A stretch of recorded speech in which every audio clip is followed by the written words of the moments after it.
শুভ সকাল বন্ধুরা, একটি সুন্দর সকাল আর তোমাদেরকে সাথে নিয়ে আমার আজকের ব্লগটা আমি শুরু করছি।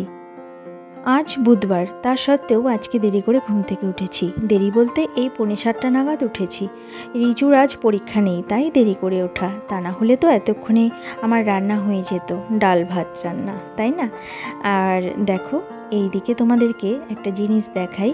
অনেক দিন আগে তোমাদেরকে দেখিয়েছিলাম যে এখানে একটা জাম গাছ আছে, সেটাতে ফুল হয়েছিল। আর দেখো, এখন জামগুলো বড় হয়ে গেছে।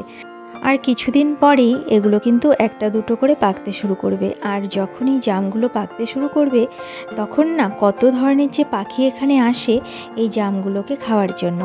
আর সেই সময় যখন আমি বিস্কুট দেই ওদেরকে খাওয়ার জন্য, তখন আর ওরা বিস্কুট খায় না, বিস্কুটের মতো সেগুলো পড়েই থাকে। ওরা তখন জাম খায়, আর জাম খেয়ে আমাদের বারান্দায় এসে বসে থাকে। সেখানে এসেও দু একটা জাম কিন্তু ফেলে রাখে বারান্দায়, আর দাগ হয়ে যায় সাদা বারান্দা।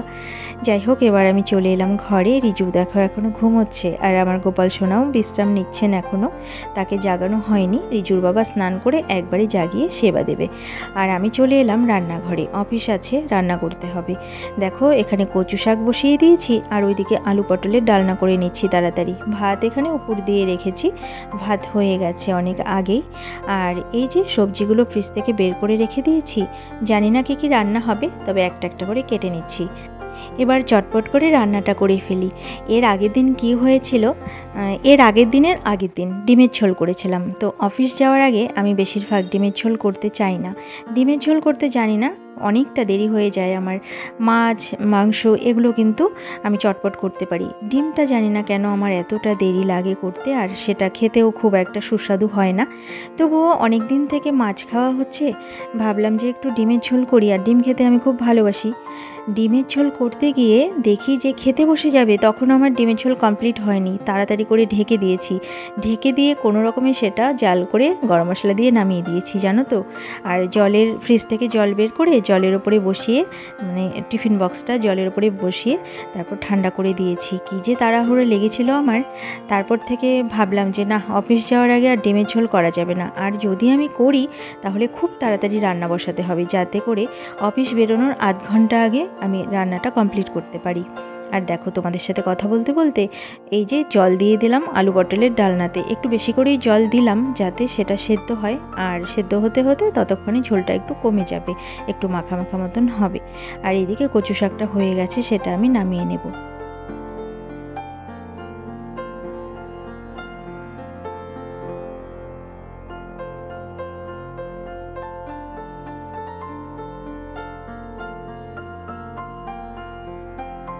আজকে রান্নার রুটিনটা একটু চেঞ্জ হয়ে গেছে।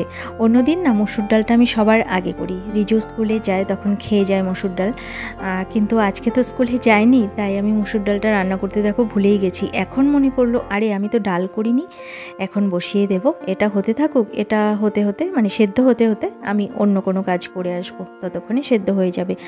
মসুর ডালটা আমি প্রেশারে করি না, মসুর ডালটা রিজু না প্রেশারে যদি করে দেই তাহলে ও খেতে চায় না, ওর কাছে নাকি ভালো লাগে না, ওর মুখ টক হয়ে যায় প্রেশারের জিনিস খেলে।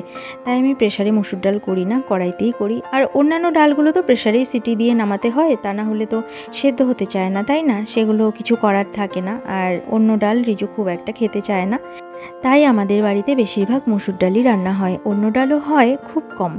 আর দেখো, এই যে তোমাদের সাথে কথা বলতে বলতে আমার এই রান্নাটা হয়ে গেছে, এবার আমি এটা নামিয়ে নেব। ডালটা আমি সেদ্ধ করতে বসিয়ে দিলাম, আর নুন দিয়ে দিলাম, তাহলে তাড়াতাড়ি হয়ে যাবে। এবার আমি যাব নিচে, গেটটা বন্ধ করতে হবে, রিজুর বাবা বেরিয়ে যাচ্ছে অফিসের উদ্দেশ্যে। টিফিন বক্স জলের বোতল সবই আমি গুছিয়ে দিয়েছি ব্যাগে। আর নিচে গিয়ে দুধের প্যাকেট দুটো নিয়ে আসবো, সিঁড়িতে রেখে গেছে দিদি।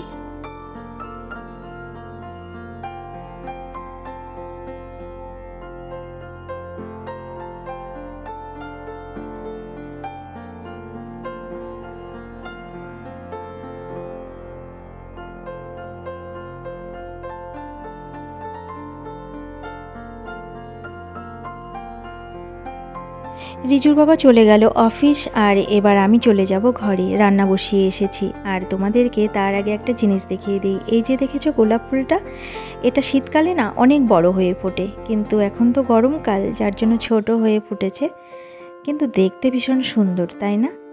ফুল তো দেখলাম, চলো এবার ঘরে চলে যাই। আর এই যে দুধের প্যাকেট দুটো এখান থেকে নিয়ে যাই। আরেকটা জিনিস তোমাদেরকে দেখিয়ে দিই, এই যে এখানে গাছগুলো আছে তার মধ্যে এই গাছটাকে চিনতে পারছো তোমরা? এটা কিন্তু আমাদের বারান্দায় ছিল, কিন্তু সেখানে গাছটা এমন অবস্থা হয়েছিল জানি না কেন, অনেক ফুল ফুটেছে কিন্তু দোপাটি ফুলের মতো দেখতে ফুলগুলো। সেই ফুলগুলো ফোটার পর গাছটা না কেমন পেকে পেকে গেছিলো পাতাগুলো, সেই পাতাগুলো আবার ঝরে গেল। তো রোদের জন্য হয়েছিল নাকি জানি না, এখানে এনে রেখে দিয়েছে রিজুর বাবা, যদি একটু ভালো হয় এখানে থাকলে। আর দেখো এইবার এই যে গোপাল সোনাকে একটু দর্শন করিয়ে দিই। রিজুর বাবা তো পুজো দিয়ে গেছে, প্রসাদটা তুলতে পারিনি, প্রসাদটা আমি এখন তুলে নেব। তার আগে গোপাল সোনাকে একটু দর্শন করিয়ে দিয়ে আমি চলে এলাম রান্নাঘরে। রান্নাঘরে দুধের প্যাকেটগুলো ধুয়ে এখানে রেখে দেবো, জল ঝরে গেলে পরে ফ্রিজে ভরে রাখবো।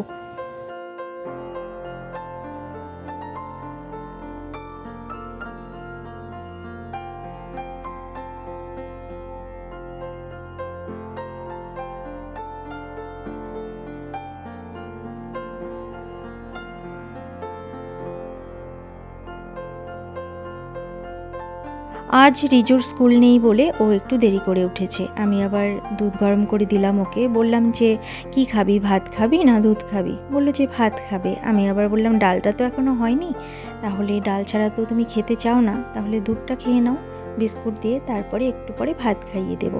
বললো যে ঠিক আছে।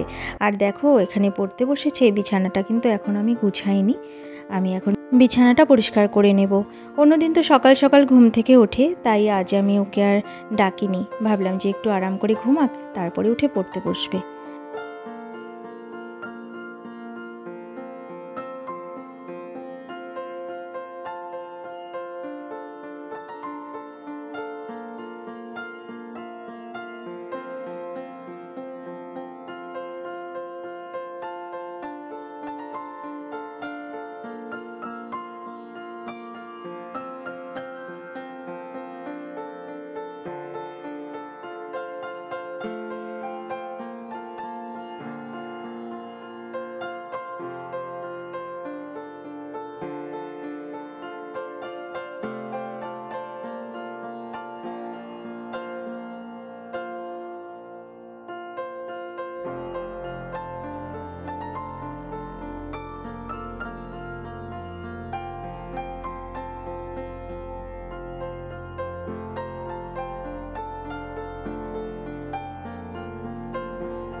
বিছানাটা আমার গোছানো হয়ে গেছে, আমি বিছানাটা না ঝাড়লাম না, ও যেহেতু এখানে বসে পড়ছে ওকে আর বিরক্ত করলাম না। আর দেখো আমি এখানে বসে একটু রেস্ট নিচ্ছি, কারণ আমি না কাজ করতে করতে আবার মাঝে মাঝে একটু করে বিশ্রাম নিই, তা না হলে একটানা কাজ আমি করতে পারি না। তাই মাঝে মাঝে বিশ্রাম করি, মাঝে মাঝে কাজ করি, এভাবেই আমার সারাদিন চলে যায়। বিশ্রাম নিতে নিতে রিজুর সাথে আবার একটু গল্পও করে নিলাম, কারণ ওরও তো ইচ্ছে করে মা ওকে সময় দিক, তাই না? সবসময় যদি রান্না কাজকর্ম নিয়ে ব্যস্ত হয়ে থাকি তাহলে ছেলেটা কার সাথে বা কথা বলবে, কার সাথেই খেলবে। আগে না ওর সাথে আমি খেলা করতাম, এখন বড় হয়ে গেছে, এখন আর খেলি না, ও নিজে নিজেই খেলে। দেখো আমি চলে এসেছি রান্নাঘরে, ডালটা আমার সেদ্ধ করা হয়ে গেছে, হলুদ দিয়ে দিয়েছি, এবার আমি ডালটা ফোড়ন দিয়ে দেবো। ডালটা নামিয়ে রেখে আমি দুধ বসিয়ে দিয়েছি গরম করার জন্য। দুধটা গরম হতে থাকুক, ততক্ষণে আমি তরকারি কেটে নেব। তরকারি কাটতেই না অনেক দেরি হয়, রান্না করতে কিন্তু বেশি সময় লাগে না, তাই না বলো? আর দেখো এই যে সব সবজি কেটে নিয়েছি, এটা একটা তরকারি করব ধনেপাতা দিয়ে। এই তরকারিটা খেতে রিজু ভালোবাসে, তাই আমি মাঝে মাঝে এটা করি, আর এই তরকারিটা খাওয়াও তো ভালো, তাই না? দেখো নুন দিয়ে ঢেকে দিয়েছিলাম, মোটামুটি সেদ্ধ হয়ে গেছে। এবার আমি চেরা কাঁচা লঙ্কা আর হলুদ দিয়ে দিলাম।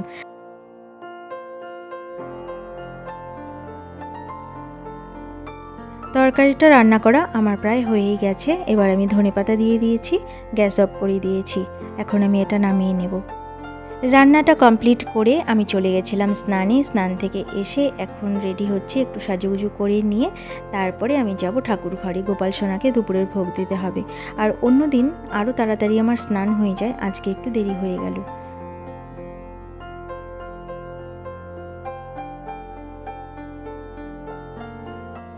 পুজো দিয়ে আমি চলে এসেছি এই ঘরে, রিজু এখানে বসে পড়ছে। আর বন্ধুরা, আজকের ব্লগটা আমি এখানেই শেষ করছি। আবার অন্য কোনো দিন অন্য কোনো নতুন ব্লগ নিয়ে তোমাদের সামনে হাজির হয়ে যাব। ততক্ষণের জন্য তোমরা ভালো থেকো, সুস্থ থেকো আর হাসি খুশি থেকো। আমার এই ব্লগটা যদি তোমাদের ভালো লেগে থাকে তাহলে একটা লাইক করে দিও। আজকের মতো এখানেই আসছি। ভালো থেকো তোমরা সবাই।